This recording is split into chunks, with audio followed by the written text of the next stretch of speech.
안녕하십니까, 김성구입니다. 불교에 대한 세 가지 오해 중 제3보에 해당하는 무소유에 관해서 말씀드리겠습니다. 무소유는 법정 스님께서 무소유에 대해서 말씀하신 뒤로부터 많은 사람들이 무소유를 찬양하는 글도 쓰고 그런 말들을 많이 했는데, 과연 부처님께서 제가자들한테 무소유를 권하셨는가, 여기에 대해서 살펴보는 시간을 갖도록 하겠습니다.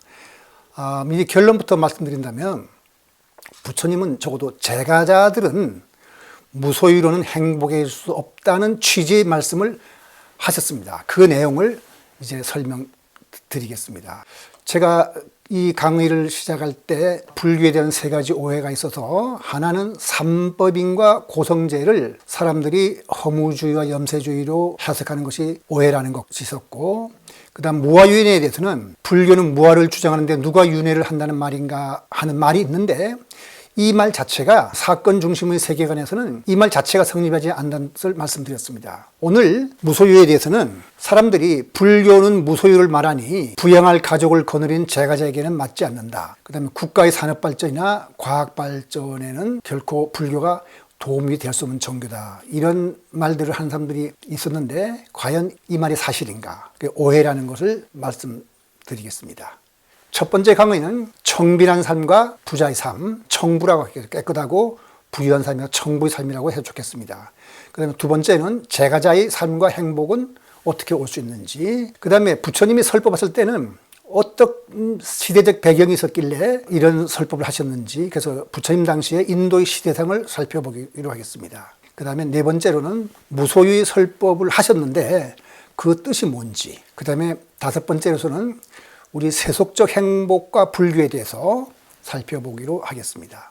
그 다음에 세계 제1의 행복남이라는 별명을 가진 어떤 사람의 마음 상태에 대해서 살펴보기로 하고, 그 다음에 우리가 정신적 가치와 세속적 가치 둘이 대립을 할 경우에 어떤 일이 일어나는지, 그 다음에 부처님이 말씀하신 중도의 삶이라는 건 뭔지, 그 다음에 행복이라는 것은 과연 어디서 어떻게 오는 건지, 그 행복과 감성 지능에 대해서 말씀을 드리겠습니다. 마지막으로는 삶의 의미를 찾아서 라는 제목으로 강의를 드리기로 했습니다.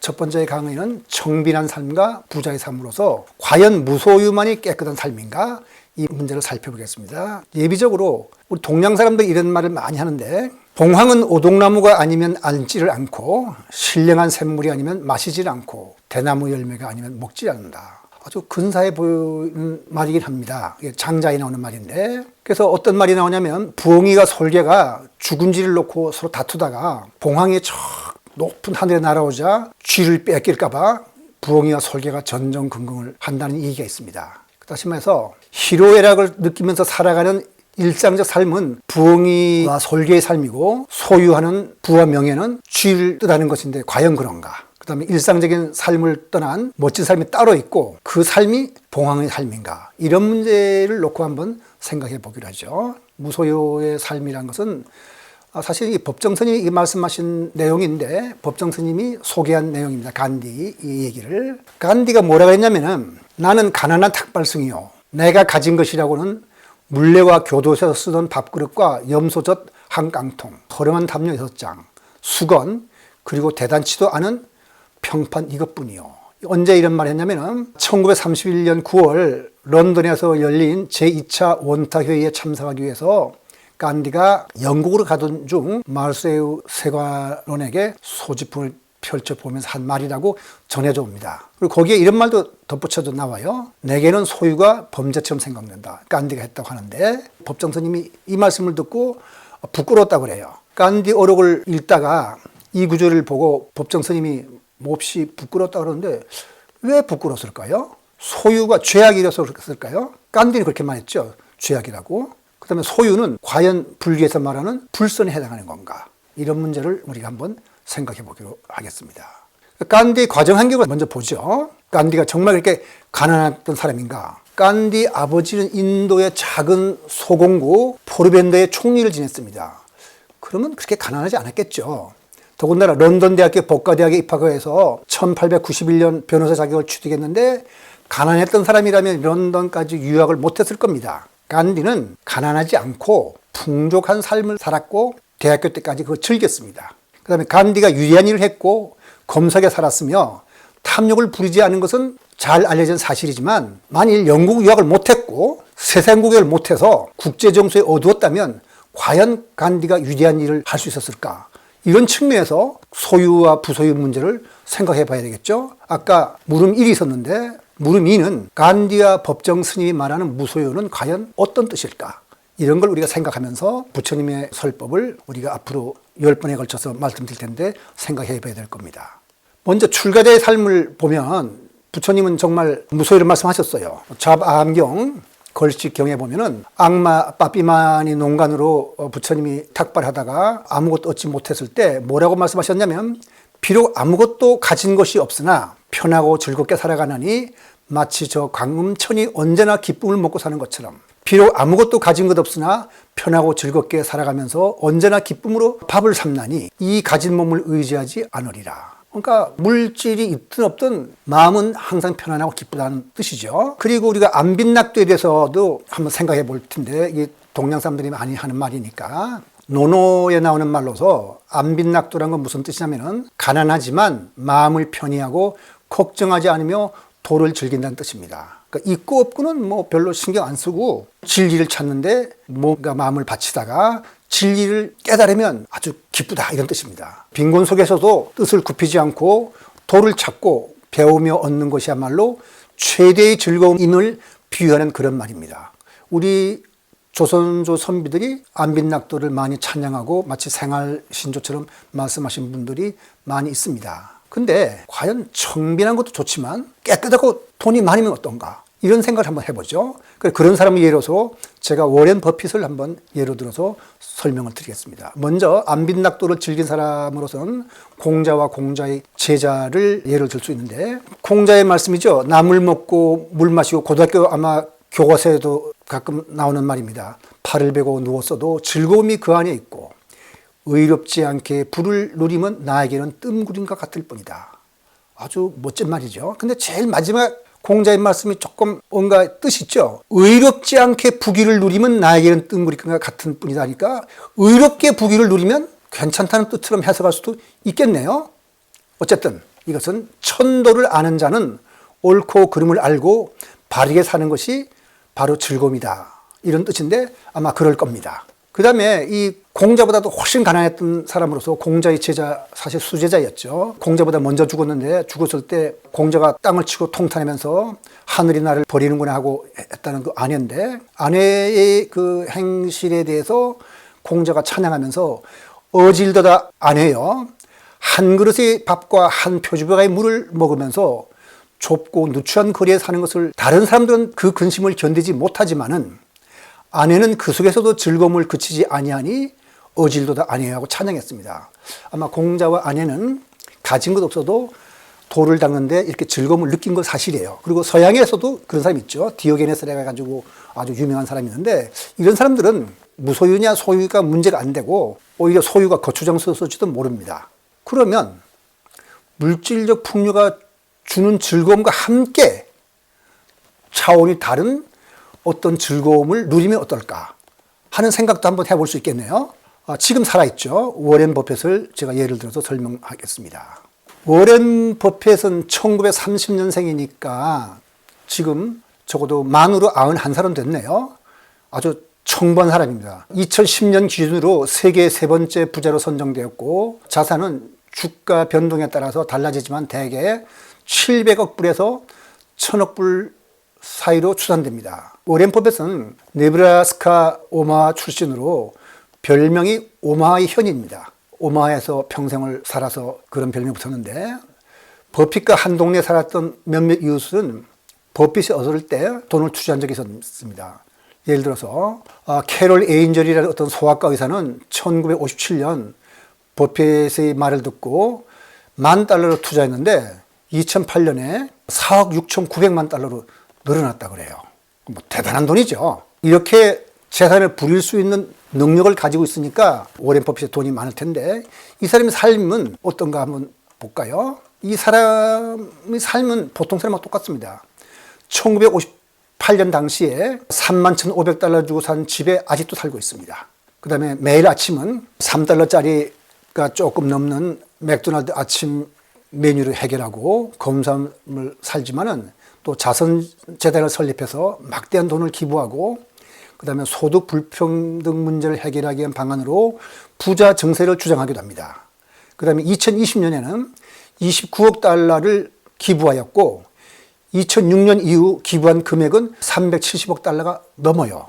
아마 전체적으로 기부한 돈은 600억 달러가 넘는다는 말이 있는데 이 버핏 회장은 또 인생의 멘토로도 유명해서 어떻게 사는 게 좋으냐고 멘토로 유명해가지고 버핏 회장하고 같이 점심을 먹으면서 버핏 회장이 말해주는 조언을 들는데 경매를 붙이는데 2019년 버핏하고 점심 한번 먹는 데는 467만 달러의 거래가 됐습니다. 다시 말해서 점심을 먹으면서 한 2시간 동안 이 워렌 버핏이 말해주는 얘기는 적어도 여기에 참가한 사람들이 듣기에는 공자나 부처님이 말씀해 주신 말처럼 귀하게 들렸겠죠. 그러니까 이런 돈을 내지 않았겠습니까? 근데 그 사람의 조언은 미리 말씀드리지만은 6개를 제가 말씀드렸는데 전부 다 부처님이 안구따라의 니까에서 제가들한테 권한 것과 마찬가지입니다. 놀라운데 첫 번째가 우선 결혼할 사람을 신중하게 선택하라 이렇게 합니다. 그래서 올바른 사람과 결혼하고 당신이 닮고 싶은 사람과 어울려야 한다. 그 이유는 함께 살다 보면은 배우자가 생각하고 행동하는 방향으로 변화하기 때문이니까 옳은 사람이랑 하라는 얘기입니다. 그래서 버핏은 그런 점에서 인생에서 가장 중요한 사람은 배우자라고 하면서 배우자의 중요성은 아무리 강조해도 지나치지 않다고 말했는데 부처님도 이와 비슷한 말씀을 이 강의 시리즈 중에서 말씀드리겠습니다만은 이런 말씀 하십니다. 그러면 자신에게 투자하라. 이거 노력하라는 거니까 이건 뭐 그렇게 어려운 말이 아니네요. 자신이 몸과 마음을 돌보라. 나라는 것은 몸도 마음도 우주에서 하나밖에 없는 것이에요. 그만큼 고귀하고 소중한 것이라면 그걸 사랑해야겠죠. 부처님도 그런 말씀하시는데 그러니까 소중하다면 먼저 자신을 사랑해야 되고 사랑한다면 갈고 닦아서 빚을 내야 하지 않겠습니까? 나를 사랑하고 갈고 닦는 것은 이기심과는 다른 겁니다. 내가 고귀하고 사랑스러운 존재라면 거짓말을 하거나 게으를 수가 없고 거친 행동을 할 수 없겠죠. 고귀한 사람답게 말하고 행동하도록 노력을 하면서 그렇게 될 겁니다. 그래서 버핏의 목표는 세속 생활을 잘 하기 위해서 자신을 갈고 닦는 것이고 불교인의 목표는 궁극적 진리를 깨닫는 것이지만 어찌됐든 간에 품위 있게 행동하고 바른 말을 하고 바른 마음을 갖는 것은 양쪽 모두에게 필요한 덕목입니다. 더 나은 사람들과 함께하라. 이것도 부처님 말씀하신 것과 똑같은 말인데 부처님도 좋은 친구, 좋은 도반을 사귀는 것은 청정한 삶의 전부와 같다고 말씀하셨는데 무소유의 삶을 살고 인격 완성의 길을 가르치는 부처님과 부처님이야말로 정말 탁발했으니까 무소유 삶을 살았었죠. 근데 소유의 삶을 살고 자산을 누리는데 온 힘을 쏟은 버핏이 같은 말을 했습니다. 상당히 뭔가 놀랍다는 생각을 하는데 여러분들도 한번 생각해 보시기 바랍니다. 그 다음에 존경하는 사람을 위해 일을 하라. 돈이나 이런 걸 보고 직장을 택하지 말고 거기에 존경하는 사람이 있어서 그 존경하는 사람으로부터 내가 배울 만한 것이 있을 때 거기서 일을 하라는 뜻입니다. 그러니까 배울 점 있는 사람과 일을 하면서 그 사람을 본받을 수 있기 때문에 그렇다는 겁니다. 이건 뭐 부처님 말씀하고 마찬가지예요. 버핏이 이것을 뜻하는 것은 아니지만은 버핏의 좋은 대로 존경하는 사람을 위해 일한다면 그 인물의 힘을 빌려 출세하고 또 능력을 발휘할 수 있을 겁니다. 이거는 버핏이 이런 뜻을 하지 않았는데 사마천의 사계에 보면 이런 말이 납니다. 천리마의 꼬리에 붙으면 파리도 천리를 갈 수가 있다. 파리는 10걸음밖에 날지 못하지만 천리마 같은 발 빠른 말이 꼬리에 붙으면 천리도 갈 수 있다. 그러면서도 파리는 말에게 조금 더 폐를 끼치지 않고 다른 것들을 훨씬 멀리 떼어놓을 수 있다. 이런 말이 있는데 물론 버핏은 이걸 권한 건 아니지만은 이 얘기에 딱 맞는 얘기가 하나 있고 실제로 자기가 존경하는 사람 그 다음에 자기보다 나은 사람과 사귀면은 여기에 지금 제가 설명하려는 홍콩의 부호인 이가성의 회장의 운전기사와 같은 그 어떤 행운을 얻을 수도 있습니다. 그 내용은 뭐냐면은 중국 발음으로는 리자청이라고 나오죠. 그러니까 리자청, 우리나라 발음으로는 이가성인데, 이가성 회장의 운전기사는 30년 동안 이가성 회장의 차를 운전하다가 마침 떠날 때가 됐습니다. 그래서 30년 동안 자기를 위해서 성실하게 일해줬기 때문에 이제 퇴직금으로서 200만 유양, 우리나라 돈으로 한 4억 6천만 원 정도 수표를 건넸더니 운전기사가 사양을 합니다. 저도 2천만 유행 정도는 모아놓았습니다. 36억 원이에요. 그래서 이가성 회장이 깜짝이 놀라가지고 물었답니다. 아니, 내가 월급 준 거는 한 100만 원밖에 안 줬는데 어떻게 그렇게 거액을 돈을 저축해 뒀지 했더니 운전사가 대답하기를, 제가 차를 운전할 때 회장님이 뒷자리에서 전화하는 걸 듣고 조금씩 사 모았고요. 주식을 살 때 저도 회장님이 사는 주식을 조금씩 사서 모아놨더니 지금 자산이 2천만 유행, 소위 36억에 이르고 있습니다 하고 말을 했다는 겁니다. 이건 물론 비유지만 이와 같이 자기보다 나은 사람을 따라서 본받고 따르다 보면 이렇게 좋은 일을 할 수 있다는 뜻이거든요. 그 다음에 이건 또 굉장히 그 공자의 말씀에서 유명한 말인데, 배우기만 하고 생각하지 않으면 쓸모가 없고 생각만 하고 배우지 않으면 위태롭다는 말씀을 공작했는데, 바로 지금 워렌 버핏이 말하면 정보의 홍수에서 벗어나라. 쏟아져들은 정보에 휩쓸리지 말아라. 그 문제는 자신의 주관을 확립하지 못하고 밀려오는 정보에 휩쓸리면 팔러가는 당나귀에 꼴이 난다는 것은 분명합니다. 팔러가는 당나귀가 뭔지는 여러분들이 잘 아실 테니까 제가 설명 따로 드리지 않겠습니다. 그러시면서 누가 이 말하고 누가 저 말하면은 이때는 이렇게 귀를 기울였다가 주관 없이 또 저때는 저렇게 해서 왔다 갔다 하는 걸 말하는 건데, 자기 나름대로 세상을 보는 눈을 가지고 주관을 가지고 누구의 말을 들으라는 뜻이죠. 그러니까 종교든 투자든 많은 가르침이 있는데 어떤 가르침을 대하든 자신의 판단을 세울 줄 알아야 됩니다. 이건 굉장히 부처님이 강조하는 거죠. 소위 깔라마경에서 누가 옳다고 그런 데서 따르지 말고, 뭐 선배가 그런다고 해서 따르지 말고, 스승이 그런 데 따르지 말고 자기가 체험하고 옳고 그런 걸 판단하라 하는데, 워렌 버핏도 그렇게 말을 해요. 다시 말해서 공부하고 배우며 생각을 하라는 뜻입니다. 성공은 돈으로 결정되는 것이 아니다. 버핏은 포브스 선정 세계 3위 부자지만 성공의 척도로 부가 아닌 사랑을 꼽았어요. 돈이 많은 것보다 가장 가까운 사람들이 당신을 사랑하는 것이 가장 중요하다고 그랬습니다. 사실 베풀 때 남들이 나를 사랑할 겁니다. 남들에게 베푸는 그런 마음을 가져라. 넉넉한 마음을 가져라. 무조건적인 사랑은 당신이 받을 수 있는 최고의 혜택이라고 했습니다. 그는, 그러니까 버핏이죠, 사랑의 놀라운 점은 없앨 수 없는 점이라고 했습니다. 주려고 하면 2배가 되지만 붙잡으려 하면 사라진다고 하면서 남들에게 주려고만 하는 사람들이 가장 강한 수익을 낼 수 있는 놀라운 분야라고 하면서 사랑을 강조했는데, 공자와 아니가 추구하는 것과 워렌 버핏이 추구하는 바는 달라요. 두 경우 모두 자기 목표를 향해 정성을 다하고 즐긴다는 면에서 그렇지만 차이가 없습니다. 이때 소유와 무소유는 행복을 위해 별 문제가 되지 않는 겁니다. 그러니까 버핏이 세속적인 성공, 즉 부를 이루기 위해서 취한 태도로서 자기보다 나은 사람과 함께라는 것은 부처님이 제자들에게 눈이 설 법한 내용이기도 합니다. 투자로서 자산을 늘리기 위해 노력하는 사람과 또 출가자로서 불도를 닦는 사람의 기본 태도가 다를 바가 없습니다. 만일 워렌 버핏이 불교를 모르지만 스티브 잡스처럼 불교를 알고 아침 저녁으로 열심히 참선을 만일 버핏이 했다면 아마 버핏은 누구보다도 더 불교 공부에 열심히 했을 것이고 공부의 성취도 높았을 것이라고 짐작합니다. 왜냐하면 그 사람이 해온 걸 보면은. 그리고 불법 수행을 한다고 해서 버핏이 하는 일에 방해가 되지도 않았을 겁니다. 오히려 수행은 버핏의 사업에 도움이 됐을 겁니다. 아마도 워렌 버핏이 불법을 수행하고 참선했다면 유마가사와 같은 사람이 됐을 것이라고 짐작할 수 있겠습니다. 따라서 버핏의 삶은 소유냐 무소유냐는 불법 수행에 문제가 되지 않음을 보여주는 아주 좋은 예라고 할 수가 있겠습니다. 이런 배경을 가지고 다음 강의에서는 법정 스님과 깐디와는 달리 무소유로는 행복할 수 없다는 어떤 스리랑카 스님의 주장과 그 주장의 근거에 대해서 살펴보기로 하겠습니다. 오늘 강의는 여기서 마치도록 하겠습니다.